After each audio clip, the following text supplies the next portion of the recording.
و طبق قانون میگه اگر چنانچه اشیایی که به دست آمده از جنس فلزات گرانبها باشه، از جنس طلا یا نقره باشد، وزن میکنن 2 برابر وزنش قیمت ماده بهای خام روزو بهش پرداخت میکنن. اگر مثلا من برخورد کردم با 1 کیلو طلا، طبق قانون حق الکشف 2 برابرش مثلا میشه 2 کیلو طلا یا 2 کیلو نقره، قیمت روز طلا یا نقره رو بهش پرداخت میکنن.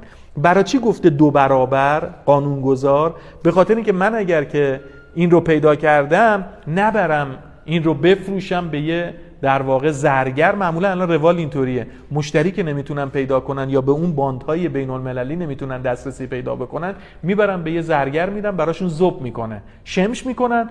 اون چقدر بهش میده؟ همون اندازه شمشی که طلا یا نقره در اومده. ولی قانونگذار میگه 2 برابر که ترغیب بشه این رو به میراث تحویل بده.